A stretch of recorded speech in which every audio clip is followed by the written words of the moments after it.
Irmãos, boa noite. Vamos abrir nossas Bíblias no livro de Apocalipse, capítulo 5.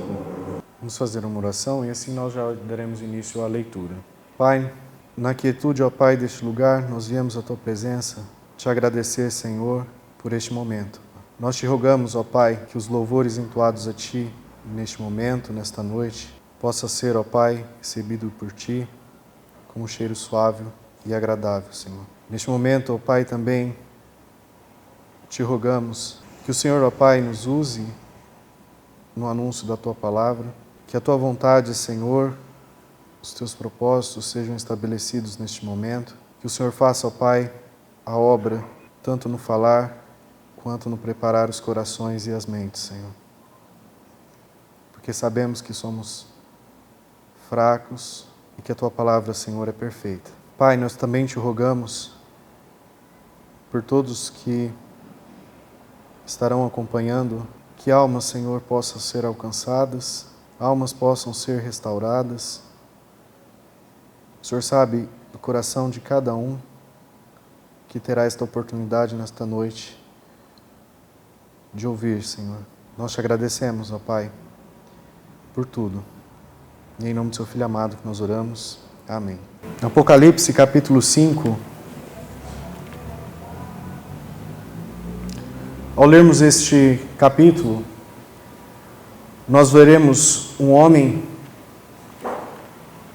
como nós, o apóstolo João. Este homem que teve a oportunidade de ver coisas grandiosas. O apóstolo João,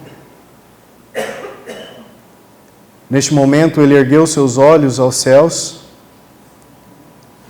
e ele teve um grande privilégio. O privilégio de poder ver os deslumbres da eternidade. O privilégio de ver o verdadeiro motivo da existência do universo. E então ele nos escreve para que nós pudéssemos também desfrutar da verdadeira glória do nosso Rei na eternidade. E coisas magníficas e grandiosas estão sendo passadas através desses escritos. E eu chamo a atenção de todos aqui que ao lermos, reflita o quanto nós temos aproveitado deste privilégio. Aqui seria como se fosse um spoiler, né? Um spoiler da eternidade. E isso deveria ao menos nos causar, né, um aguçar, nos estimular e nos fazer querer cada dia mais retornar para o nosso lar. Nos fazer querer cada dia mais encontrar o nosso Rei. E João disse, lá no capítulo 5, versículo 1, e vi na destra do que estava sentado sobre o trono, João vendo um livro escrito por dentro e por fora. Um livro selado com 7 selos. E João viu também um anjo forte. E esse anjo estava bradando com grande voz: quem é digno de abrir o livro e de desatar os selos? E ninguém no céu, nem na terra, nem debaixo da terra, podia abrir o livro e nem olhar para ele. E eu chorava muito, porque ninguém for achado digno de abrir o livro, nem de o ler, e nem de olhar para ele. E disse-me um dos anciãos: não chores, eis aqui o leão da tribo de Judá, a raiz de Davi, que venceu para abrir o livro e desatar os seus selos. E olhei, e eis que estava no meio do trono, e dos 4 animais viventes, e entre os anciões, um cordeiro, como havendo sido morto, e ele tinha 7 chifres e 7 olhos, que são 7 Espíritos de Deus enviado a toda a terra. E veio e tomou o livro da destra do que estava sentado no trono, e havendo tomado o livro, os 4 animais e os 24 anciãos prostraram-se diante do Cordeiro, tendo todos eles harpas e salvas de ouros, cheias de incensos, que são as orações dos santos. E cantavam um novo cântico, dizendo: digno és de tomar o livro e de abrir os seus selos, porque foste morto. E com teu sangue nos comprastes para Deus toda tribo, e língua, e povo, e nação. E para o nosso Deus nos fizestes reis e sacerdotes, e reinaremos sobre toda a terra. E eu olhei, e ouvi a voz de muitos anjos ao redor do trono, e dos animais, e dos anciãos. E era número de miríades, de milhares, de milhões e milhões, e milhares, que com grande voz diziam: digno é o Cordeiro, que foi morto, de receber o poder, e riqueza, e sabedoria, e força, e honra, e glória, e ação de graças. E eu ouvi toda a criatura que está no céu e na terra e debaixo da terra, e que estão no mar, e todas as coisas que neles há, dizer ao que está assentado no trono e ao Cordeiro: sejam dadas ações de graça, e honra, e glória, e poder para todo sempre. E os 4 animais diziam: amém. E os 24 anciãos prostraram-se e adoraram ao que vive para todo sempre. Encontramos então, irmãos, já desde o primeiro versículo, João descrevendo e relatando exatamente o que ele estava vendo. E que naquele momento ele estava presenciando, ele estava vendo um livro, e esse livro estava na mão de Deus. Um livro ou um rolo, e ele estava selado. E tinha 7 selos. E isso chamou a atenção de João. O que é esse livro? Qual é a mensagem? Por que é tão importante? O que o conteúdo deste livro mostrará? Só que ao vermos o momento em que João ele olha e foca este livro na mão de Deus, nós vemos que este livro era muito importante. A importância era clara. Qualquer que seja a mensagem interna, ela é séria. Ela é muito séria. Todos os presentes, naquele momento, eles desejavam compreender. Eles desejavam entender do que se tratava. Principalmente por causa dos selos. Por causa do lacre, que mostra que o conteúdo era secreto e desconhecido. Até que chegasse o momento adequado para que fosse aberto. Nem mesmo os anjos conheciam o conteúdo deste livro. E isso explica porque todos, naquele momento, estavam dando atenção. Todos eles queriam saber o que ele contém, e o conteúdo foi secreto até aquele momento. E vemos que ao mesmo tempo em que eles estavam vendo o livro nas mãos de Deus, João relatou que ele viu um anjo forte. E esse anjo ele bradava com grande voz, isto é, ele estava falando forte. Quem é digno de abrir o livro e de desatar esses selos? Nem mesmo esse anjo forte era capaz de fazê-lo.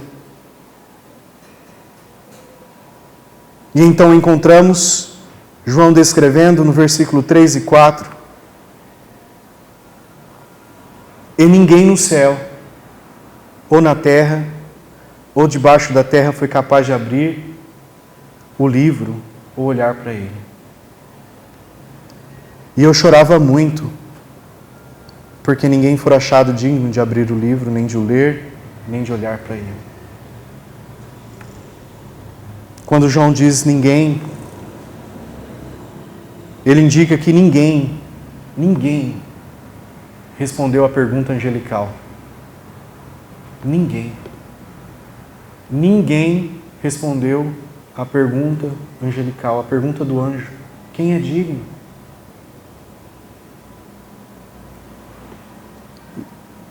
A divisão no céu, na terra e debaixo da terra serviu exatamente para destacar a ausência universal de uma resposta legítima. Quem poderia dar essa resposta? Nem no céu, nem na terra, nem debaixo da terra. Pensem então, irmãos, em todos os homens, todos os grandes homens da história humana, que agiram e que agem como se pudessem e como se fossem responder. Ninguém era digno.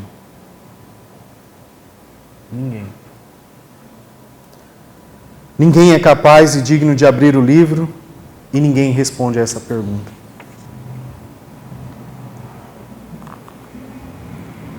Há vidas humanas em jogo aqui. Há vidas humanas em jogo. Enquanto estava se esperando uma resposta, fica claro que não há realmente ninguém que possa assumir isso. Nenhuma criatura de cima ou de baixo, ninguém nos céus, nem um ser celestial, seja um anjo, seja um ancião ao redor do trono, ninguém deu um passo à frente. Ninguém na terra, de dentro ou de fora, e o silêncio se tornou insuportável. E João é claramente dominado pela dor e ele explode em lágrimas. João explode em lágrimas. Imagina o que chegou à mente de João, e se o livro não for aberto? Há vidas humanas em jogo. E então a criação e o criado nunca então alcançarão o objetivo?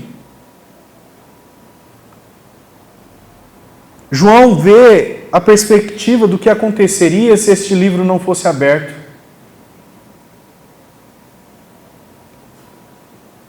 E é por isso que ele diz: eu comecei a chorar muito. A importância do livro e a ausência de alguém para abri-lo é destacada por esse choro profundo de João. No versículo 5, então João diz, e disse-me um dos anciãos que estava ao redor do trono,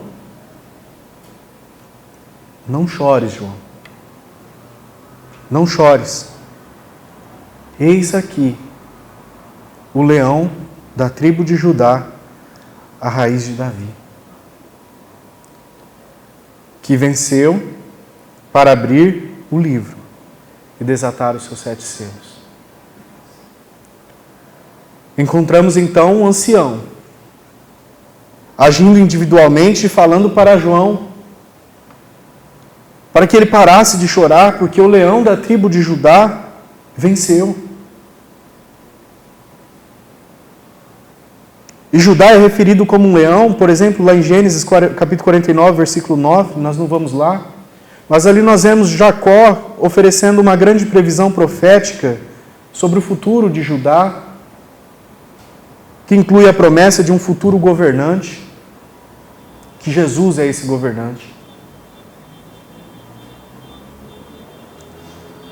A raiz de Davi, Isaías 11, versículo 1. Porque brotará um rebento de tronco de Jessé, e das suas raízes um renovo frutificará. Ambas as referências demonstrando a descendência real de Cristo. Mas não é por isso que se tornou digno de abrir o livro, não é somente por isso que ele se tornou digno de abrir o livro e os selos, mas também porque ele venceu. Porque ele venceu. E no versículo 6, João então ele continua relatando que viu que entre o trono e os 4 animais e os anciãos estava um cordeiro. Então no meio do trono e dos 4 animais e dos anciãos estava o cordeiro. Um cordeiro como havendo sido morto. E ele tinha 7 pontas e 7 olhos, que são 7 Espíritos de Deus enviados a toda a terra. Irmãos, mesmo no céu, Jesus aparece como um cordeiro que foi morto.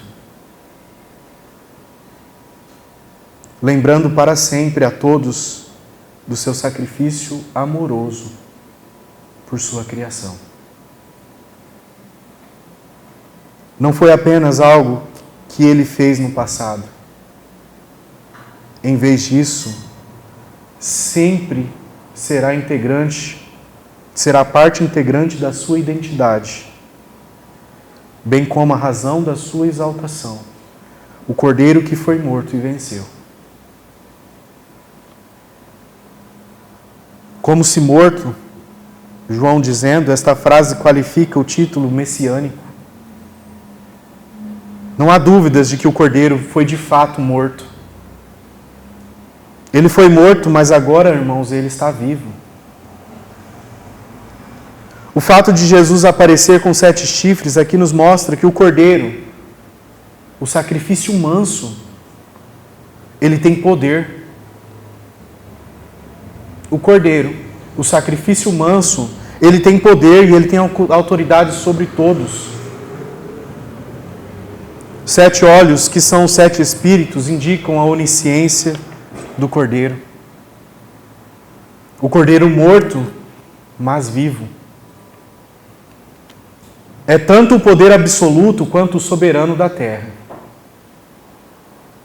E então João continua relatando que o cordeiro pegou o livro. O Filho de Deus, ele pega o rolo da mão do Pai. E os 4 animais e os 24 anciãos prostraram-se perante ele, e com harpas e salvas de ouro cheias de incenso, que eram as orações dos santos. Isso nos deve trazer conforto. Isso nos deve trazer conforto. Quão tem sido difícil, irmão, a sua caminhada nesta terra? Quantos são os obstáculos? Eu tenho certeza que neste momento a maioria de nós temos encontrado enormes obstáculos aqui, não é verdade? Sejam eles obstáculos emocionais, circunstanciais, até satânicos. O quão tem sido difícil. Olhamos para a nossa realidade atual, nós vemos tanta maldade, tanta mágoa, conflitos, doença, pobreza, injustiça e uma série de outros males. Quantos são os que aqui estão e nesse momento têm sentido medo, têm sentido tristeza e desesperança? E por que nós sofremos tanto por todas essas coisas? As pessoas aí fora parecem não se importar com nada disso, mas para nós vemos que as coisas cada vez mais pioram. Isso traz à memória, por exemplo, o que o apóstolo Paulo falou lá em 2 Timóteo, capítulo 3, versículo 12. E também todos os que piamente querem viver em Cristo Jesus padecerão perseguições. Quanto mais nos aproximamos de Cristo, irmãos, maiores serão as nossas dores aqui na terra. Maiores. Adão e Eva foram banidos do jardim, o único lar que conheceram. Os israelitas vagaram pelo deserto por 40 anos antes de entrarem na terra prometida. Os profetas rasgaram suas roupas, choraram nas ruas e advertiram o povo de Deus a se arrepender e voltar. Jesus morreu a morte mais horrível que os romanos poderiam imaginar. E a igreja primitiva enfrentou perseguição de todos os tipos.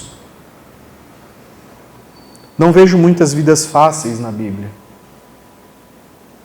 E certamente não vejo Deus nos dando a esperança de que passaremos a vida sem problemas aqui na terra. Aliás, a própria Bíblia, ela nos diz que se seguirmos neste caminho, se continuarmos seguindo neste caminho, nós vamos continuar sofrendo. Nós vamos continuar sofrendo. Mateus capítulo 10, versículo 25. Se chamaram Beelzebul ao pai de família, quanto mais aos seus domésticos. João capítulo 15, versículo 20. Lembrai-vos da palavra de que vos disse, não é o servo maior do que o seu senhor. Se a mim me perseguiram, também vos perseguirão a vós. 1 Pedro capítulo 4, versículo 12. Amados, não estranheis a ardente prova que vem sobre vós para vos tentar, como se coisa estranha vos acontecesse. Não estranhei. 1 Tessalonicenses capítulo 3, versículo 3. Para que ninguém se mova por estas tribulações, porque vós mesmos sabeis que para isto fostes ordenados. Salmos capítulo 34, versículo 19. Muitas são as aflições do justo, mas o Senhor o livra de todas.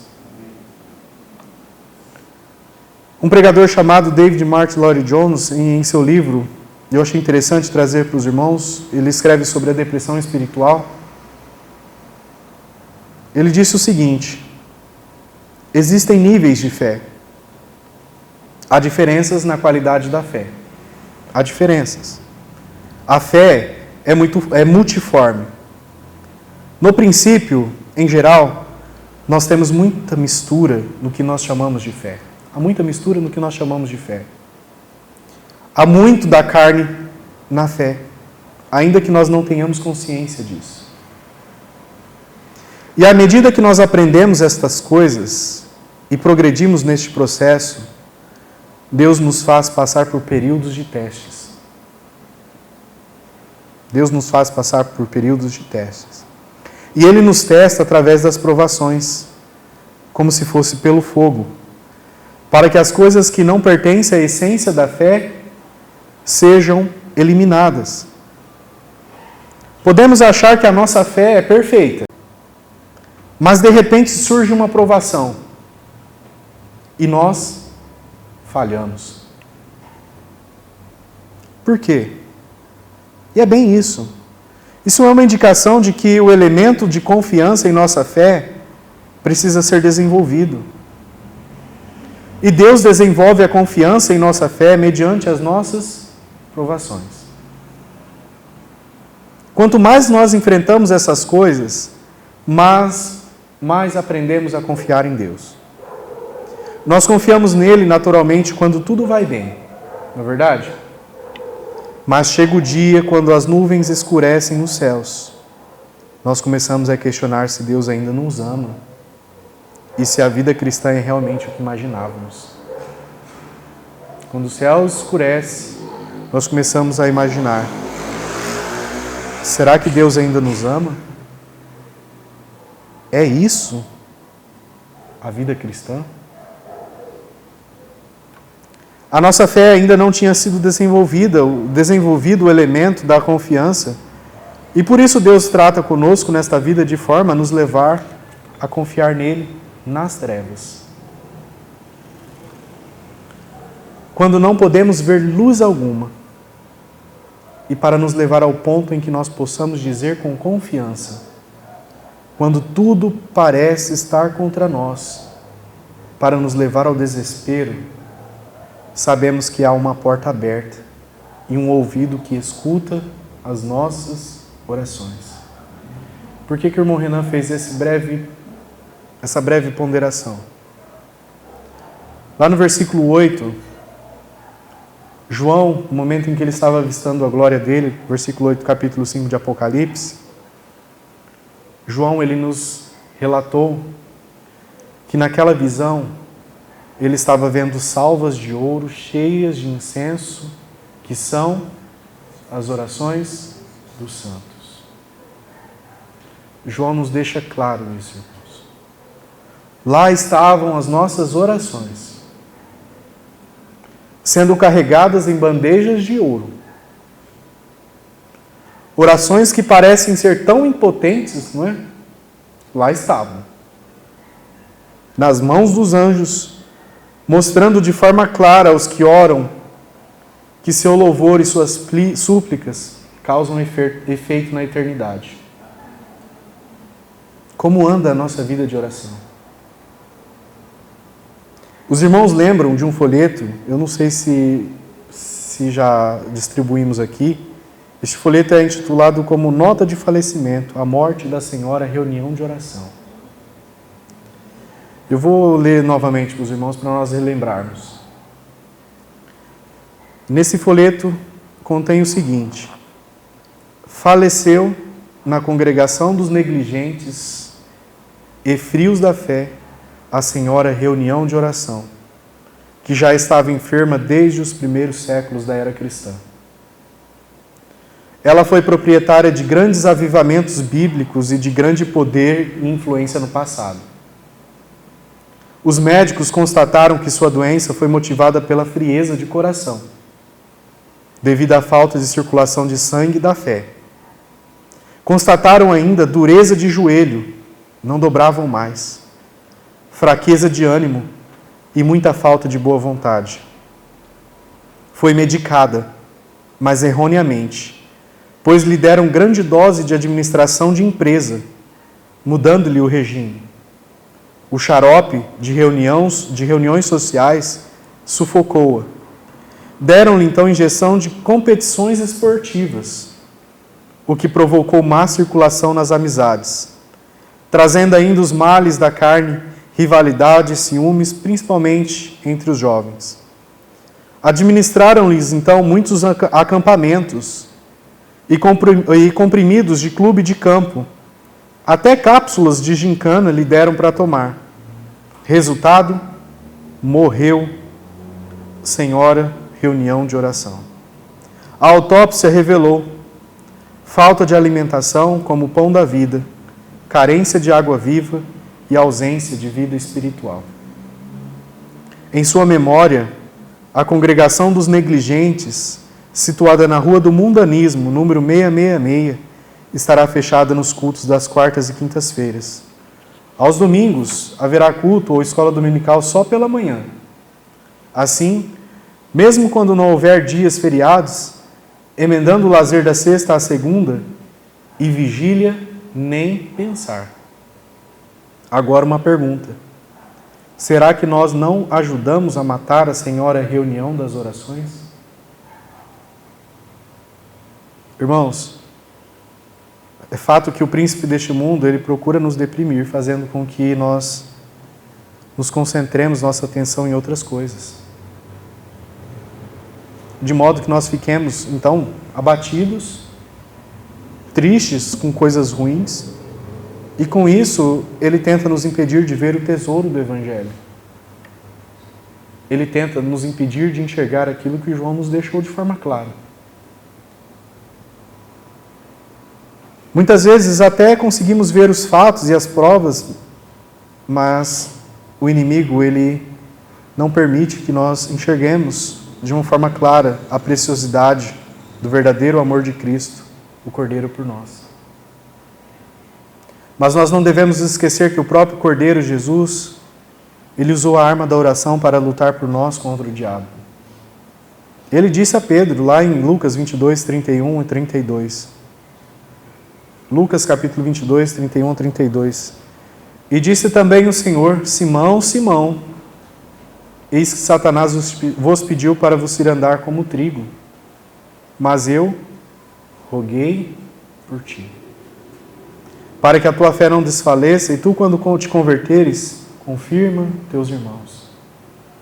Isso serve de exemplo para nós. Paulo, ele nos deu uma das maiores demonstrações em um dos capítulos mais impressionantes da Bíblia sobre o amor de Deus. Romanos capítulo 8, versículo 31 ao 39. Que diremos, pois, a estas coisas? Se Deus é por nós, irmãos, quem será contra nós? Aquele que nem mesmo a seu próprio Filho poupou, antes o entregou por todos nós, como não nos dará com Ele todas as coisas? Olha que magnífico. Como nos não dará também com Ele todas as coisas? Quem intentará acusação contra os escolhidos de Deus? Irmãos, é Deus quem justifica. Quem é que condena? Pois é Cristo quem morreu, ou antes quem ressuscitou dentre os mortos, o qual está à direita de Deus e também intercede por nós. Quem nos separará do amor de Cristo? Vai ser a tribulação? Vai ser a angústia? A perseguição, a fome ou a nudez? O perigo, a espada? Vão ser essas coisas que vão nos separar do amor de Deus? Como está escrito, por amor de ti nós somos entregues à morte todo dia. Somos reputados como ovelhas para o matadouro. Mas em todas essas coisas somos mais do que vencedores. Por aquele que nos amou. Porque eu estou certo de que nem a morte, nem a vida, nem os anjos, nem os principados, nem as potestades, nem o presente, nem o porvir, nada, nem a altura, nem a profundidade, nem alguma outra criatura nos poderá separar do amor de Deus que está em Cristo Jesus. Temos convicção disso, irmãos? Voltando no versículo 9, nós vemos que na eternidade, após eles verem o Cordeiro, que era digno de abrir o livro e de quebrar os selos, e eles cantaram um novo cântico dizendo: digno és de tomar o livro e de abrir os seus selos. Eles cantaram, entoaram louvores. Porque fostes morto e comprado para Deus com teu sangue, homens de cada tribo, língua e povo e nação, e tu fizestes reino sacerdócio para o nosso Deus, e eles reinarão sobre a terra. E João continua dizendo: então eu olhei, e eu ouvi a voz de muitos anjos, e ao redor do trono e dos seres viventes e dos anciãos, O que João viu? E o número deles era de miríades, milhares de milhares de anjos. O número demonstra o tamanho grande, né? Que não podia subestimar. A inumerabilidade dos seres angelicais que atendem ao Deus do céu. E João presenciou e nos relatou isso.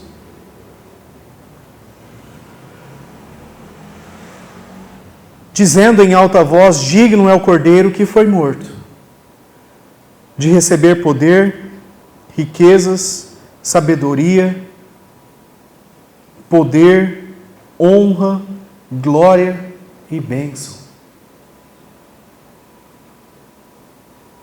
E João relata: e toda criatura que há nos céus e na terra e debaixo da terra e no mar e tudo o que neles há, ouvi dizer àquele que está sentado no trono e ao Cordeiro, sejam a bênção, a honra e a glória e o domínio para todo sempre. E os 4 seres viventes diziam: amém. Amém, irmãos? Amém. E os anciãos prostraram-se e adoraram. Este é um breve relato do que nós encontraremos na eternidade. Espero que neste momento, nessa reflexão que fizemos, possamos desfrutar destes vislumbres, né? Que Deus possa nos abençoar, irmãos.